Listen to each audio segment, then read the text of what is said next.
The victim mentality is an acquired personality trait where a person tends to regard himself or herself as the victim of the negative actions of others, regardless. 1, 2, 3. So I think it was probably like 2012.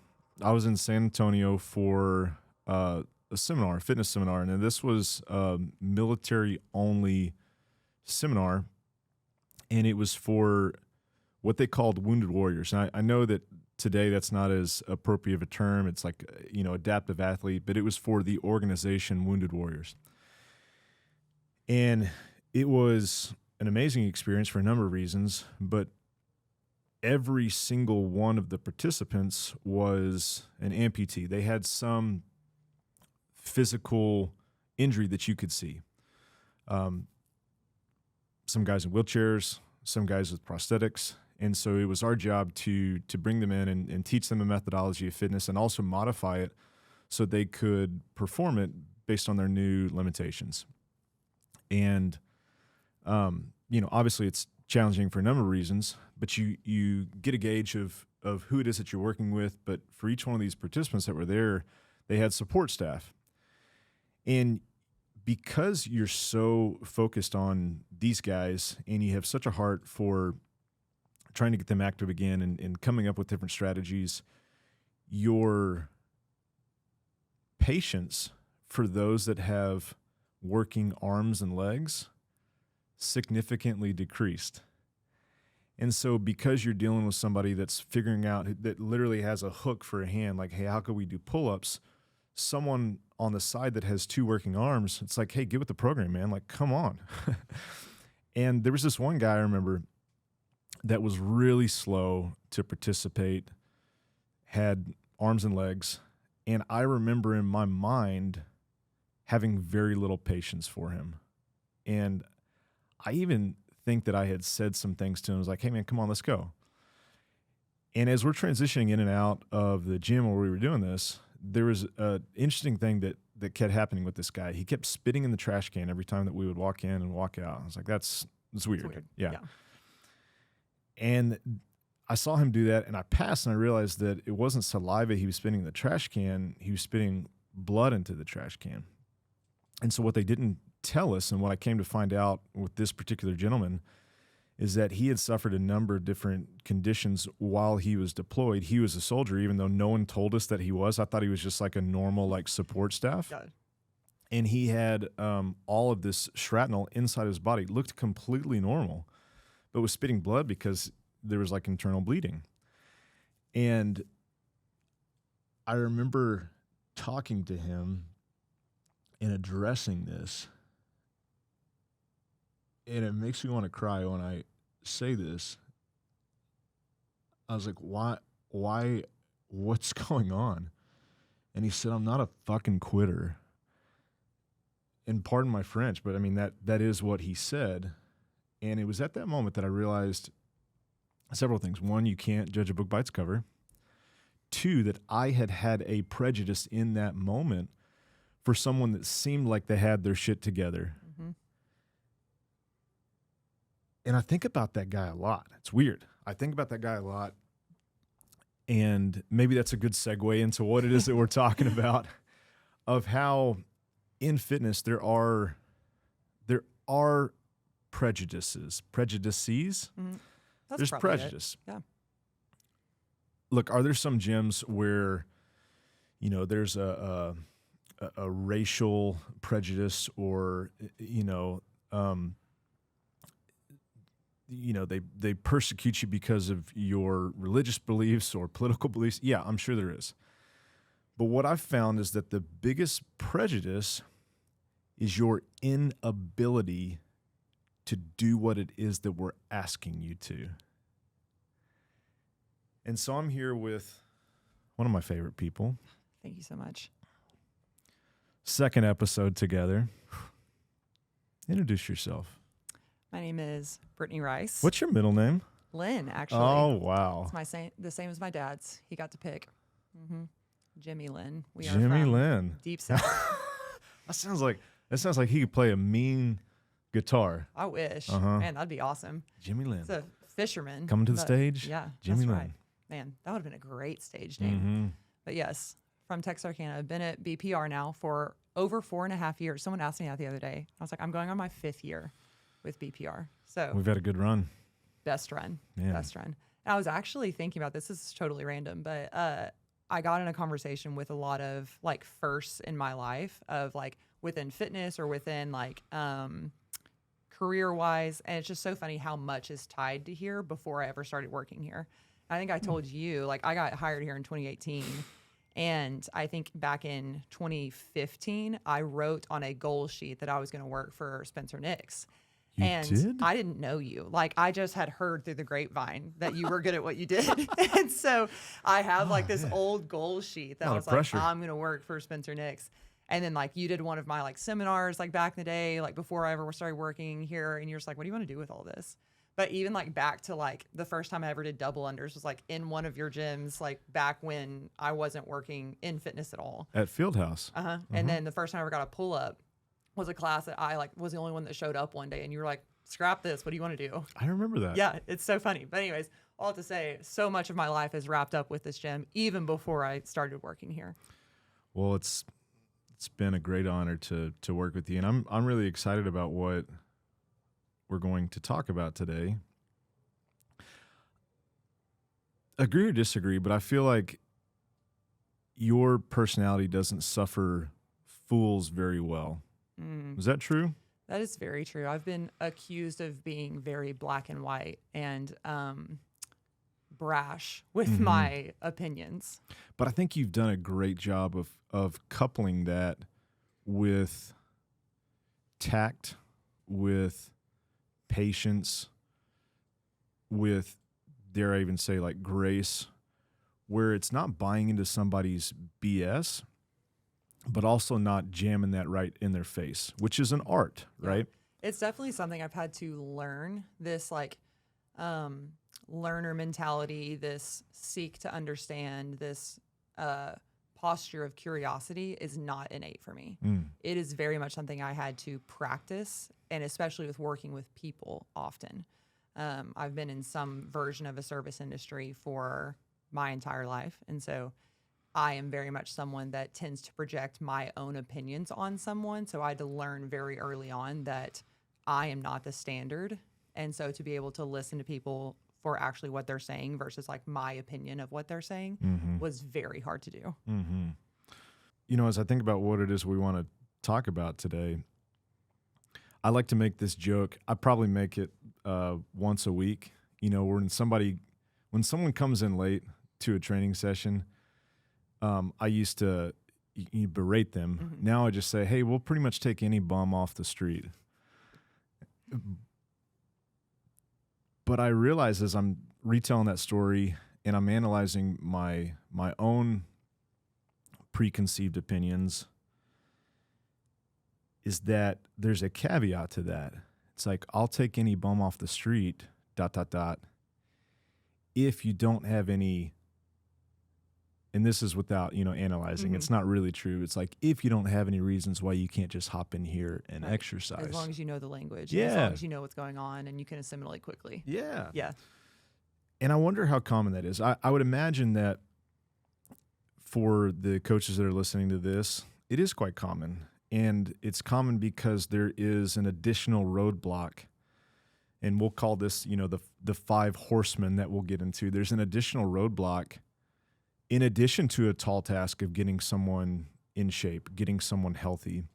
There's an additional thing that's in the way. And so without analyzing that, it would be easy to have a preconceived notion about why someone is the way that they are, especially if it's preventable.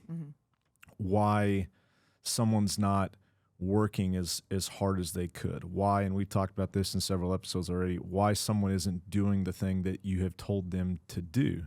So let's get into it. What should we call this? The 5 horsemen of... We still got a working title, Yeah. but it's something about prejudice, something about barriers to entry, somewhere in that realm. It's going to come. There are 5 horsemen in fitness. Of something, Yeah, of some sort of fitness. An additional consideration that we need to deconstruct, and we need to understand why it's there. We need to understand then what do you do with it? Because if someone shows up, it's your responsibility. And I think with each one of these that we'll get into, it's easy to justify why they're not going to be successful. Mm-hmm. But if you're really good at what you do, this should just be additional criteria. It's almost like there's an operating manual that we typically go off of. And then when you see this additional roadblock, there's just going to be additional instructions of how to do this. It really just tests you as a coach. Like, do you have the breadth to be able to deal with just not your norm? If someone walks in that's a mirror image of you, it's very easy to coach them. It really tests you as a coach whenever it's something you haven't experienced or something that truly is a large barrier to entry. And I think what we'll find with these 5 horsemen is there are some that coaches almost tend to scoff at. I was like, that's dumb or that's stupid. And a lot of it's because we don't understand it. And a lot of it is, like you said, that preconceived notion of how they got to that place. And we think it's invalid. But there are some things it's like, hey, as a coach, you truly need to have a toolbox for this because it's a real barrier to entry that could cause problems if you're not aware. And let's take the inverse. If you don't have a toolbox for these 5, it means all you are left to be successful with are people that are just like you. Yes, already very fit. Right. Already could, just like you said, walking off the street, know the language, know what to do, pick up a barbell and be able to use it well. Yeah. So how good of a coach are you if all you can coach are people that are exactly like you? Not worth very much. How good are you? Not very good. That's right. So this isn't something that's a cute anecdote. It is an absolutely necessary thing to talk about. So let's get into it. Let's get into these bodies. Okay. What are the 5? 5 bodies are one, an overweight body, a large body, we could say. Number 2 is an injured body. Number 3 is a unathletic body. Number 4 is an intimidated body, and number 5 is an older body. Yes. If this was a comic book, these would be the Expendables. That's terrible. That's terrible. That's terrible. If this was the Justice League, no, it's dumb. You're digging. Stupid. Yeah. Digging that hole. This is real life, and so I say that to lighten the mood, but we interact with these kind of people on a regular basis, and we ourselves, if we're honest, can slip into these categories, these avatars. I broke my rib 3 months ago, and so I immediately slipped into the injured body category. And so, generally speaking, Britt, what is it that you see as a commonality across these 5 avatars? Within the 5, I think that when I sit down with someone like that, there is an immediate hesitancy. There is something, some mindset that they're walking in with that they've got it lined up why this won't work. Or lined up as to why they might not be the right fit, or why they might consider themselves a burden or consider themselves unable to do whatever it is that we're asking them. That's interesting, because they're still showing up.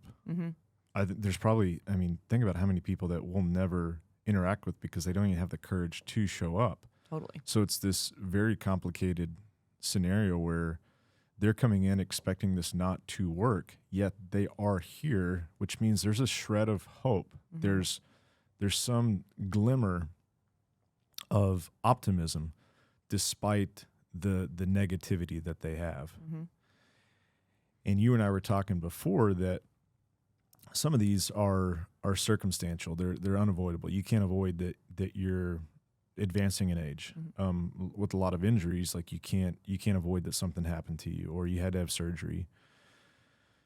Shoot, you probably can't avoid that you're a terrible dancer, right? It's just the cards that you were dealt. So That's right. The rhythm just might not be your thing. The coordination, the unathletic body just couldn't quite get there. They couldn't clap on the 2 and 4. They did the 1 and 3. And I think even, dealing with someone that's clinically obese or extremely overweight, even that's really complicated. And I think it's easy to reduce that down to, and I'm just going to say what's in a lot of people's minds is like, oh, they just don't work hard enough. And if you've ever walked through coaching someone for a long time, you realize that it is not as simple as that. There's so many things that went into that. Yeah. So I think that's the first checkpoint of when you encounter any of these 5 is really to check yourself. I think that coaches, oftentimes we assume that people want to be like us. So they're coming to us as the guru, as the expert. And in some ways they're asking you for help, but in no way have they communicated like you're the end goal. Mm-hmm. And so I think that it's really helpful, especially for me, to get rid of any preconceived notions of who they are, how they got there, what their actions look like right now, and really just go into it with like, you tell me what's going on. Yeah. And so, you can think of that as in a continuum. And what we said earlier, like on one side of that is total disregard, judgment, prejudice, preconceived notions, thinking that you know everything that led them up to this point. On the complete other end of the spectrum is what we would call trauma bonding. It's where you're so empathetic to the stories that they are telling you that you almost make it worse for them to change. You bond over the empathy that you're trying to display. And when you do that, so this will scare people away. Eventually, this is unsustainable because no one wants to be reiterated about what a piece of shit they are. Right. They already feel like that, and we'll get into that in just a sec. But on the other end is inactivity. It's just coddling. It's just, oh, bless your heart. And neither one of those. Is hard. Yeah, Yes. like, oh, why are you even here? This is so tough. And so you have to find, like most things that we talk about, like this balance point where you're meeting them exactly where they're at. You're accepting the difficulties that they are. You're not discounting them at all.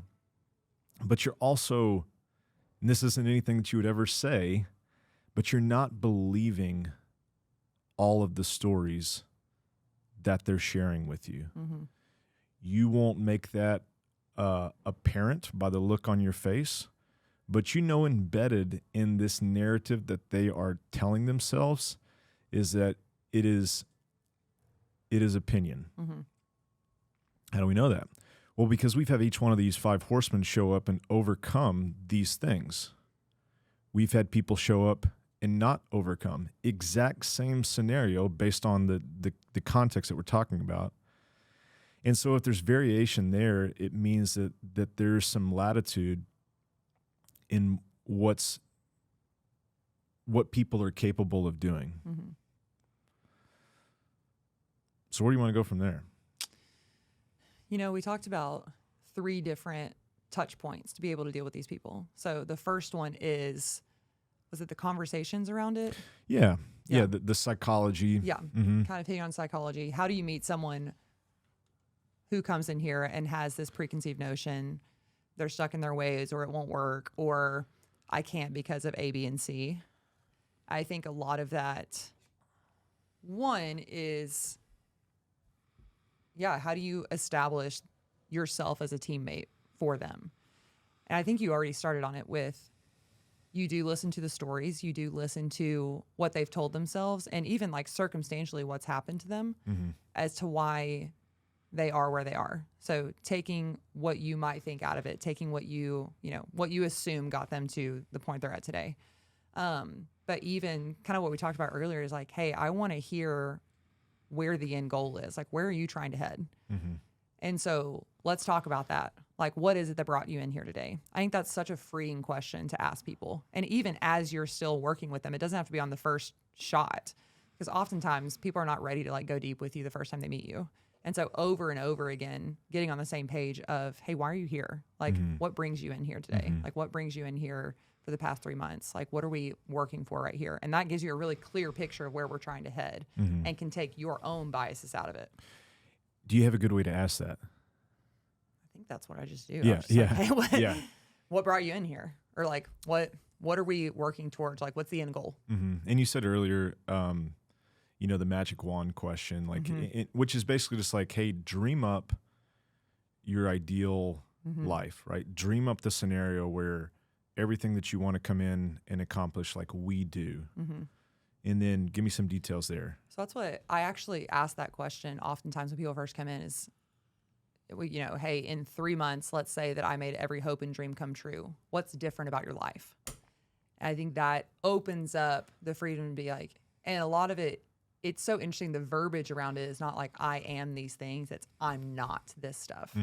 And so much of it is like I have these parameters around how I am currently, and these are the things that are no longer true of me versus like all these like affirmatives of like, this is who I am now. Yeah. And why I think that question is powerful with virtually a stranger is you ask that, and then as you just alluded to, you ask the follow-up question, why is that not true right now? And what they'll hopefully communicate is this thing that you've made an assumption for. Okay, this person that's sitting across from me, they're 80 years old. I'm assuming that at some point it's going to come up that the reason that they don't have what it is that they want is because of this thing. And you need desperately for them to admit that, because all change, all behavior modification comes from, number one, their ability to admit where they're at and to understand the gap that they have. I find, agree, disagree, that that's not hard for them to cop to. They're more aware than you are. They're more aware than you are. But the challenging part is I think what comes next. With each of these 5 horsemen, there's a commonality. Even though some are thrust upon us, even though some are preventable, the commonality is that each one of these people could very easily slip into being a victim for the circumstances that they find themselves in. So as a coach, being intimately acquainted with what it means to play a victim, what a victim mentality looks like, is pretty crucial. And if you'll allow me, I'd like to read a definition, because I think most people, we say like, oh yeah, victim mentality, like I don't know what that means. It's very catchphrasey right now. Yeah. But let's get really crystal clear on what that means, and here it goes. Victim mentality is an acquired personality trait where a person tends to regard himself or herself as the victim of the negative actions of others, regardless of evidence or circumstance. The victim mentality depends on a habitual thought process and attribution. So at some point, for someone to play a victim, there probably was something that happened to them. There probably was something at some point because of this thing that was hard. But the victim mentality is a habitual thought process of life has happened to me and I don't have control over it. Regardless of any external stimulus. And then you go a level deeper and it's like, why does this even exist? Well, these things are hard to deal with. Every one of them is hard to deal with. There's no doubt about that. But it's what you do with that and what you tell yourself allows you to dispel that, allows you to have traction, or allows you to be stuck there. And what I like to say is like you've shifted into neutral, and if we're reading the story of your life, it's just the same page over and over again. None of those are a death sentence, right? Like injured is not the end. Like overweight is not the end. Unathletic is not the end. And just like you said, I think a lot of people see that as a immovable part of their life. And so like you said, like I just act based off of that is my reality forever. And that is nothing I can ever work around. It has, put the nail in the coffin and this is who I am now. And so I think that if you can get them to acknowledge that that's their limiting factor, oftentimes you can start to reframe, okay, does that actually mean that we can never do anything about this? Or are there some controllables here that maybe we've avoided because they are really challenging now in this new state of life that maybe you're not used to? And I think you never want, yeah, it's probably not great protocol to be like, hey, so you're playing the victim right now. No. This language is internal dialogue that's going in your head as you're just assessing like, hey, what's the best way to help this person? But it's very critical for you to understand if this is what you're dealing with, because it means that you could prescribe a behavior modification and it won't land because you haven't actually addressed like the real issue. And so then, this may be overkill, but I find it interesting. It's like, well, why do we do this in the first place? And there's different strategies or explanations rather. I think one is that you've had something hard in your life. And so this is a way to cope. This is a way to self-soothe, the same way that if you skin your knee as a small child, your mom would come and hug you and say, hey, it's okay. This is a way for yourself to say, hey, it's okay that you're dealing with this. Furthermore, with each one of these things and by playing the victim and then just the insecurity that each one of these people are dealing with, what it is that they're dealing with is this deep, deep question of, am I lovable? Ooh, that's good. Am I someone that has what it takes? And with this habitual thought process, what they are telling themselves is no. And so when you reduce it down to that level and you build and you create some scaffolding around that, you know what the problem is that you're really trying to solve. You're trying to tell each one of these guys that they do have it what it takes. You're trying to tell them that they are good enough. You're trying to tell them that you absolutely are worthy of love despite these challenges that may not be in concert with everyone that's around you. And you might say, well, that doesn't sound like fitness. It's like, well, what is fitness? What is health? It's the ability to do things on a consistent and regular basis. And if you're going to do that, you probably need to have your head on straight. Yeah. So now that we've unpacked that, the first step, or maybe just, the whole concept here is dismantling this victim mentality. And so, Britt, what are some of the things that you've asked questions? So in the consultation portion, in the one-on-one portion with your clients, you catch a whiff. There's these certain aromas like, okay, this is something that's a lot deeper than, hey, I'm fat and now I need to not be fat. Just tell me how to do that. What are some things that you found to be effective as far as the psychology, as far as the soft skills here? Yes. It is a lot of asking questions and asking very intentional questions and getting them to talk through how they got to that point and how they got to this mindset of nothing can change for me. Because like you said, they walked in, there's some hope there. They wouldn't be here if they didn't think on some level something could be different about me eventually. And so I think even being able to capitalize on that I always ask, hey, if we could wave a magic wand, and then also what's the low hanging fruit? Okay, what is it? Like, I know that this one small task could pay dividends for me. Like, what is this one thing? And that's usually what I attach to, is it's creating these tiny, small, almost irrelevant changes that they could make to start to see this possibility of a different future. So within those questions, I'm trying to establish on a deeper level, what do we actually have control over?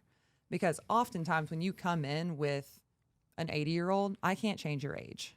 But if you're telling me that you still live alone, I know that you can get in and out of your car. You can carry groceries inside. Like, there are all these little things where it's like, oh, I know that you do have these abilities. So let's start leaning into those. Same thing with someone who is intimidated. Okay, well, you walked in today. Like, you've told me that you have a relationship with your family. Like, there are all these relationships that you do have. So I know that you have the ability to build these relationships. And so I'm kind of listening for the things that they actually do feel like they have control over, because they do have this elephant in the room that they feel like they have no control over. So how can we start to control the controllables and then move the needle forward? Even if you have this fixed mindset on this one thing, if we're honest, we can't solve that in one day. So I think that that's where my initial line of questioning tends to go. Yeah, that's good. So figure out what you can control, and then reduce even, this may not even be anything that has to do with fitness per se or exercise, but it's like create something where they feel like there's this thing that they felt stuck in, that there's just a little bit of momentum. I picture like this. There's some hope. Yeah, this huge stone wheel or this huge, rock, and you do something that as they're watching the base for the first time in years, they like start to see that shift. That's great. Yeah, from a conversational standpoint, there's probably something to be said about how they even talk about this thing. There was a guy that years ago was telling me about how ADHD completely took over his life. And so everything that he did, like he was unable to focus. And I didn't challenge that.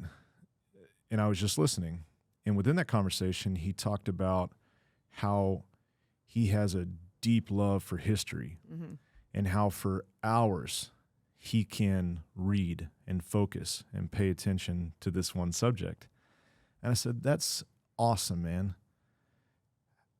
If you said that ADD controls every part of your life, how are you able to focus on this one thing? Now, I didn't come up with something out of thin air. I just listened to him. But a great strategy in counseling, a great strategy in motivational interviewing is to figure out where there is some inconsistency in the narrative that they tell themselves. What is one exception to the rule? If someone's, very overweight, they'll tell this story speaking in absolutes about how there is nothing that they can do to change this. Basically, it's have tried everything. Yes, they have tried everything. Yeah. And we won't get into the specifics, and maybe there's some other stories that you have, but a great strategy is just to listen and then to pay attention to where there may be some inconsistencies in that story, or just ask like, hey, if this is true, how is this possible? And just let them wrestle with that. I think also being able to acknowledge, I think that they have this, especially in the fitness world, they have a picture of what fitness is. And even opening up to like, that isn't what it has to be. I think of this one client that I had, and she was 300 pounds overweight, and she walked in and just like already was just apologizing for her presence. And we talked about group training and how she would love to make friends, but was crippled by the fact that she would have to move her body in front of other people. And for her, that was the only option for getting fit, was a group structure, loud music, other people throwing barbells around, and her feeling out of place. And just even opening up the opportunity of, hey, we could work one-on-one, like lit her eyes up. And so even understanding what assumptions they have of what the solution is really helps be like, oh, that's not the only thing you could do. Like, we could do this other thing. Or like opening up these permissions to be like, hey, we can still move the needle forward. And just like you said, like we can move the rock slightly, and it doesn't have to be this overwhelming thing that you think has to happen to change your current state of being. Oh, that's great. Yeah, I imagine we build these things up as really intense, huge changes, when in reality it's like, someone's coming off of an activity, which we're saying that most of these people are, the true science that's necessary to apply in order for their bodies to disrupt homeostasis is very, very small. And I think that's a great point, and that's for us where there would need to be some education instead of just implementation. Like, that is where we need to dispel some of the myths that they have, some of the things probably that have got them into this place in the Totally. Yeah. Well, I think that there's, once you can establish certain psychological points of, hey, this is their stumbling block, this is their immovable rock, there are answers around it that are inconsistent, or there are other controllables that they haven't thought of, and there's also an alternative route to where they could possibly go and still move the rock. You as a coach now need a toolbox to be able to actually provide those things. And so if you're saying that, hey, I can still help you, you're injured, but I'm just going to throw you in class with everyone else, you're not delivering on what you said. If you are morbidly obese and you're saying, hey, you can assimilate to class really quickly, and you just threw them in with a complex barbell movement, like, you did them a disservice. And so I think that That's a great point. even going from kind of what we said, the psychological to as a coach, you do need a toolbox to be able to address these outliers. It can't just be the one size fits all, which we see a lot of times in group fitness, whether it's boutique, whether it's CrossFit, whether it's, something outside of that. Like it's kind of a, hey, the class runs this way and we can vary a couple things, but by and large, if you can't do this, there's really not a place for you. Yeah, so let's get into that. So there's general frameworks from a conversational standpoint that could be applied to all, but then the toolbox, the modifications and the accommodations will be unique for each one of these horsemen. So let's get into the first. So there's a large body here. What are some things that go through your head? It's like, okay, these are the actual tools I'll use so that they may feel like they are good enough. So they may feel like, hey, I am creating some momentum. And I do, like you said earlier, feel successful at the end of this session. Yeah. I think that with a large body, there's a couple different things. You don't have the same mobility as maybe someone next to you. So what can you do from this seated or standing position? What can you do that has implements that move around you versus you having to be the one to move them? And so I think, diluting it down to there's no way that you cannot press and pull something. Like hinging is a little bit more challenging, but like you can provide knee flexion, you can provide all these different movements to where at the basics of what they're performing can still have success in them. But I would say most of the time with someone that is a little bit larger, the most simplistic form of that movement is always going to be better. Yeah. And so you have to be prepared for that because let's say, for example, you have an assessment when someone first comes in and you're meeting someone for the first time, you realize, okay, this is a large body that can't physically go past parallel in a squat. Don't ask them to do it. You don't need proof that is true. You don't need proof that it's true. And also, you can find that in other ways. There are other ways to discover what the range of motion is. But also, I would argue that if you're dealing with a large body, that's not the limiting factor here. The mobility of their joints is not the thing that you really need to address in the first place. And so I think a part of this is the ability to pivot and to call audibles, because our job, if you reduce it down, is to make people feel at the end of something that's not supposed to be inherently fun, that it was enjoyable at least. Yeah, it was not terrible. Wasn't the worst part of their day. Yeah, because I bet with each one of these guys, they've already built that up. It's like, this is just going to suck. And think about that. Think about how they're willing to step into something that they have built up is going to be terrible in so many different ways. So if you can, with this pessimist, actually surprise them, delight them, that's huge. And I found that, just like we said before, stuff that you wouldn't even consider for that previous avatar, it's like, no additional roadblocks that they would say, is that it? This person will not say. Farmer's walks, taking plates off of the weight tree, moving them over here, walking, like you said, very, very light, low rep, slow tempoed calisthenics, great step in the right direction. And the best thing that this person could say in addition to that other person is, hey, is that it? Like, yeah, you knocked it out. Right. Great job. There's some confidence there. Yeah. Anything else there before we move on? No, I think you covered it. Injured bodies. I think the biggest thing with that is giving light to all the other things that are still accomplishable. So with your rib, that's actually one of the harder ones. It's not an appendage, right? Amen. Where it's like, hey, if you have a broken leg, you have another leg and two arms that work functionally and you know how to use. I don't want to, just as an anecdote, of all the things I've experienced, that's not one that I would like to awful. repeat. But even truly, like, I found myself really impressed with the creativity that you had to use, because to not be able to brace your core, you spessed it up like so much out of it. Just a blob. So truly, Jabba the Hutt here. You might be the right one to say with an injured body, like, what are some opportunities that you can use? Oh yeah, well, I think you're spot on that.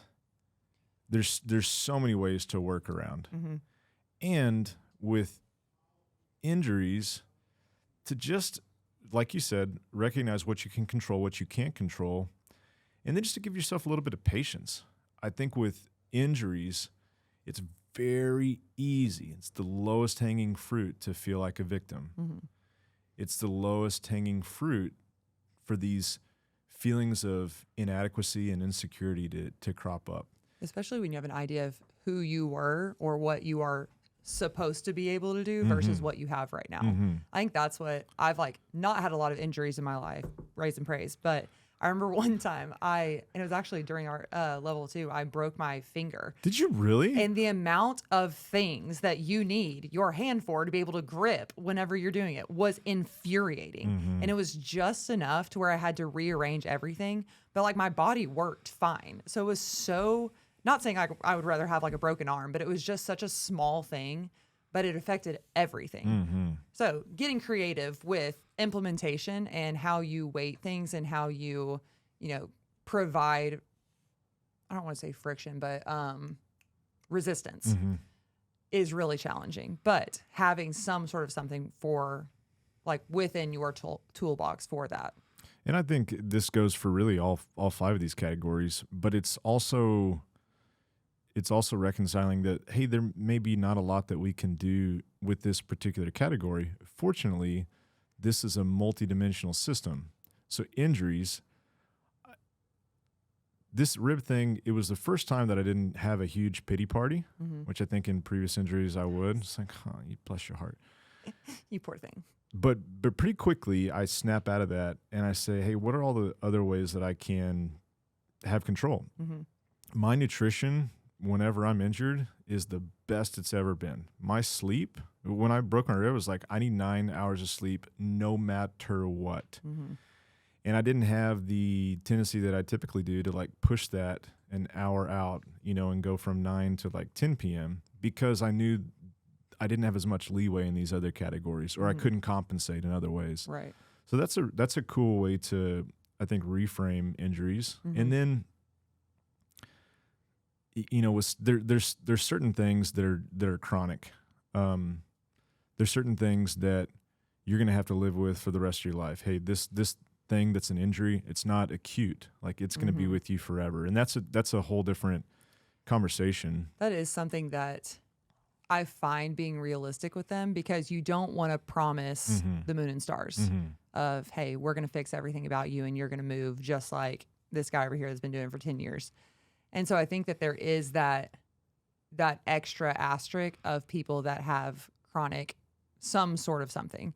And just like you said, I find that, hey, what is the new goal place? So it's not everything's wonderful and my body works perfectly, but at the highest functioning that we can do, how can we start to move the needle there and resetting expectations? Because you're right, it is easy to, in that space, totally discount any sort of progress you can make from then on out. And that's a great point within all of these. It's hey, say this is just the cards that you're dealt, right? Say this game is unwinnable.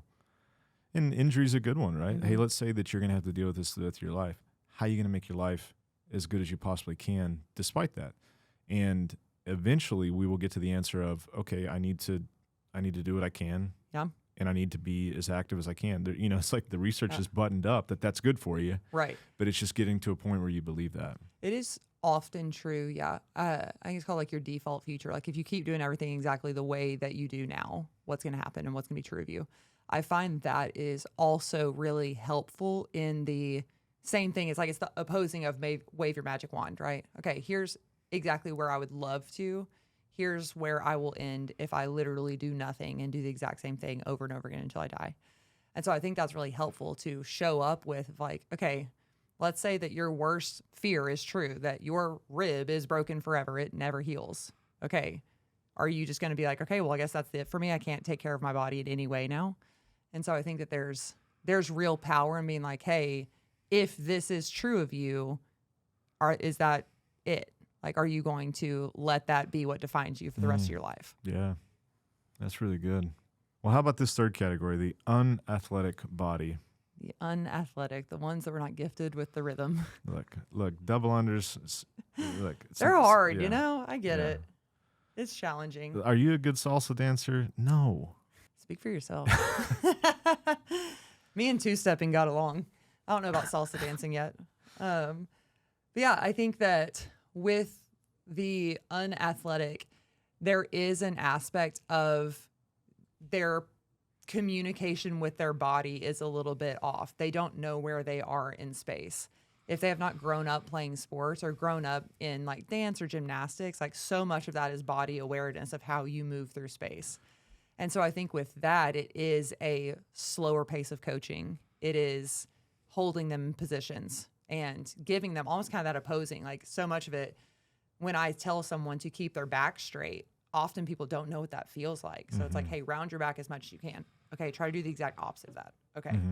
And giving them a lot of cues early on of being able to just understand where your body is in space.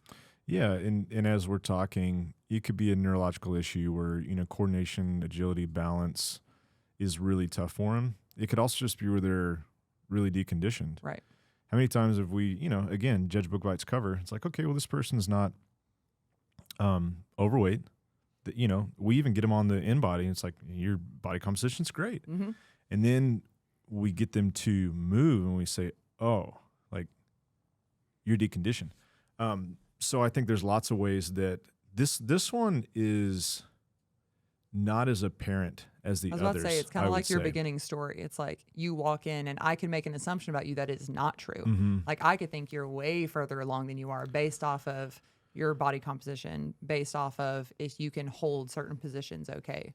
But once you start moving, you're like, oh, wait a second. Yeah, and so this one, there may be no heads up that you'll get. And so the tools that you have are going to be ones that you'll need to implement very quickly. And if this is in a one-on-one scenario, you'll immediately be like, okay, so we're moving on to this. Something else. Or, just like you said, we're going to immediately reduce it down in terms of speed, in terms of disconnection from the ground. If it's a deconditioning thing, we'll immediately call audibles to reduce the intensity. Yeah, reduce the rate of perceived exertion. And really, that's not any different if there are other people around too. You'll just have to, if it's one-on-one, you make a proclamation like, hey, we're switching this right now. If it's in a group, you're just going to have to be a lot more tactful about that. You're not going to, pull the cord on the jukebox and be like, hey, everybody, John, stop what you're doing. We got to go over here. John's having a terrible time. Yeah. You'll have to be a little slicker about it. Yeah. I actually saw that happen in a class one time, and I was like, way to just absolutely kill the momentum and any confidence that person had. Yeah, they're done. It was so awful. And that's one of my, won't go on too big of a rant here. It's one of my issues with having people in a circle moving corporately, which means I am calling you up and down through reps. That's modeled in CrossFit, and those guys that do it well can make everyone feel great, and they typically don't single people out. But I very rarely see that modeled well when there's an issue like this. That person ends up feeling like a piece of shit. And so that brings up a great point of like, hey, even the ways that you decide to coach, whether it's direct instruction where you're pausing people down at the bottom, calling them up, or you're saying go and they're doing a rep, or you're giving them independent practice where it's like, hey, give me 5 reps. You want to be really strategic with things that are high skill or things that have multiple moving parts or poses for this reason specifically.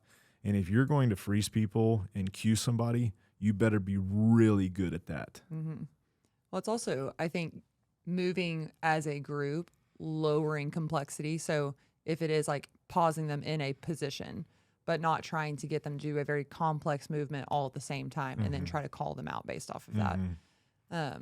Because with the unathletic, or was it deconditioned body, whatever, but the complex movements are ones that really like start to go out the window. Yeah, and you think when the pressure's up, you think they're going to get better or worse. Right. When they hear their name, like even those that have been doing this forever, when I get called out in the middle of a class, I'm still like, oh shoot, what did I do? Like, what is it? or like, just don't look at me or whatever it is, you know, like Yeah. you don't want to be called out. And so even someone that's confident in these things and coaches these things, if I still experience that, then like no one's wanting a spotlight on them. Absolutely. And we're not talking about a backflip into a one-legged snatch. I mean, we're talking about something just as simple as like, hey, go ahead and stick your chest out. Yeah. And if they think that they're being called out, it's like someone's unplugged their brain. Yes. Right? Yes. It's so true. Okay, intimidated bodies. This is an The interesting intimidated one. Mhm. Yes. That's the one that is primarily a headspace. Like if we're making the assumption that they can move and interact within the space, but it's just crippling social anxiety, or it is a foreign type of movement, or you're assuming that everyone else is further down the road than you. A lot of that is, how can we still integrate you? Or is the group class the right call for you? Is group fitness the right call for you if you're so intimidated by the people around you? But I think that there is some, again, reducing complexity. I think there's some kind of low level, what's the least amount that we need to reduce it to still feel successful? And then from there is, I mean, can we establish relationships within the class? Can we get you in a group and show you that maybe this person's been doing this for a long time, but everyone's here for the same reason? And I think with this, and you could say that for these other categories as well, you have the authority to prescribe whatever you think would be helpful. Instead of saying, hey, we got this group schedule, just come whenever you want. If you realize that this is what you're dealing with, do not let them go to the class that has 25 people in it. Do not let them go to a class that has anybody else in it. Yeah. You have every right to say like, hey, this is what I'm picking up on. I've seen this before, and this is what I would recommend for this. I want to meet with you one-on-one, and here is why. We're going to reduce this down to just one other person. And we're not going to do this forever. And yes, I know it's going to cost more money, but this is what you need. And to speak with that level of confidence is sometimes the action that someone who's anxious needs. They say that action dispels overwhelm. And some of when we feel overwhelmed, it's because of the multitude of possibilities that could happen to them when they enter into something new. And some of that is because of the number of people that are around. So social anxiety is based on numbers. Hey, the multiplication of what could happen interacting with 20 people is too much. And so one of the best things we can do is really, really make this so simple as far as like an interaction standpoint. They're like, okay, I can handle that. I can handle one person. Okay. And then how do you inoculate stress, or how do you expose people? We're going to go from 1 to 2. Hey, we're going to do this one-on-one session, but I'm bringing in somebody else. Okay, now I'm going to put you into this group. Okay, now we're going to be in a small group. And then eventually, and we've seen this time and time again, this person that could not interact with more than one person is thriving because we've titrated it down and progressed them the same way that we would weight on the back squat. Right. And I think there's an aspect also that as they're getting integrated with the social aspect of it, they're also building their confidence in the skill acumen of it. Because two parts of intimidation, one might be, I see people doing these skills that I've not attained. And then another one is, there's a big group of people here that seem like they all know what they're doing, and I don't feel like I know what I'm doing. So there is like an action part of it where it's like, my body doesn't do that yet. But then also like, other people will see that my body doesn't do that yet. Yeah. So I think that the twofold is like, as we integrate them with being able to do this in front of other people, they're building skill level as well. So they can feel confident going into this space of like, oh, when they say back squat, I know how to do that. Or when they say this other skill movement, like I've got what I do for that. So Britt, are you telling me that with each one of these avatars, we are reducing the complexity, the skill, the intensity, the volume, and the speed? That is exactly Are you what telling I'm me? telling you. Are you sitting here telling me that quite possibly a lot of the reasons that people leave is because we're introducing this too quickly with no timetable or progression? Sounds pretty familiar. Wow. All right, last Horseman. The last of the five. The Finale. the old ass. The elderly. God bless, they're still alive. They're far. Here. They're here. And can I tell you, they're some of my absolute favorite to work with. I was just gonna say that, like, So great. you want to find a badass. Mm-hmm. You find somebody whose body doesn't feel great, who knows they're gonna die, and they're still showing up, right? Yeah. Have not counted themselves out. Like, who you think's got more resiliency? They're at death's Who you think's door, got more and resiliency? The 22-year-old that's doing 3 workouts training for the CrossFit Games, or Fran, the 80-year-old woman who's got 2 fake knees, is 100 pounds soaking wet, and is showing up being like, "Hey, I know I got The 10 most years respect. max here The on most Earth," respect. right? Man. You just hang out with them and learn from them. You don't do anything else. No kidding. No, I think with those that are older, I think the pace of movement just has to slow down. I think we kind of like said it just then of, hey, the scale of it, the complexity of it, the tempo of it, all those things need to be reduced to what they're physically able to do and can feel success around. But a lot of that is with high impact movements. Like you have to acknowledge that, hey, their bones are a little bit more fragile, or like their joints are a little bit more fragile. And so even the ability to take intensity out of it in a major way and be able to build that into their program as well. Yeah, and what we have found is that even though we make jokes about how old they are, there's a misconception that because I'm this age, gravity and oxidation have taken control of my body and there's nothing that I can do. Mm-hmm. And we've seen people increase their VO2 max, increase their bone density, increase their strength, increase their range of motion, and do things that they never thought was possible. And so part of this isn't, keeping them with these reduced down movements, but it's saying like, hey, you can progress, but we have to be so smart with the way that we administer that. And so here's how we're going to go about it. Mm-hmm. And I think you don't blow smoke up their ass and be like, yeah, we can get you run that marathon. But, Right. we've seen this it's happened so often because quite typically they are coming off of inactivity, Mm-hmm. or they're coming off of an injury, or they're coming off of a surgery. And so they've told themselves, hey, I'm too old to progress. But we found that with the right tools and the right progression, like they can enjoy the days that they have Absolutely. left. Yeah. Can be some of the best days left. Yeah. So we've talked about the psychology. We've talked about the biology. And you said something earlier that I want you to repeat, and it's the social part of it. So with each one of these horsemen, with each one of these avatars, they comparatively to the average person that's in a gym can easily feel like an outcast. Mm-hmm. Say again what you like to have a conversation around as far as that's concerned. Yeah, I have had this happen multiple times where I get someone that is not the normal deviation of what we see. And it's so easy for them to compare themselves to those that have been in this lifestyle for a long period of time, or someone that is half their age, or someone that is half their size. And they start to feel really defeated because of that. But you have to, not even like that comparison is a great thing to do, but if you can look to, let's say, your own age demographic rather than the people that you're seeing in the gym, you are still an outcast, but you're special. Like you're the one that's actually taking stand and taking charge in your life. And so I have an athlete that I have this conversation with all the time.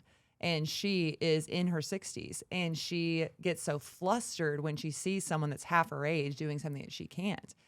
But then she'll go to her girls' weekend with girls that she's known for the past 30 years. And she's like, oh, wait, I am so much better off than all these other people that are in my same life stage that are not doing what I'm doing. So being able to reframe like, hey, I'm the one that's actually different in this room, but also I'm the one that's taking charge and stand in my life.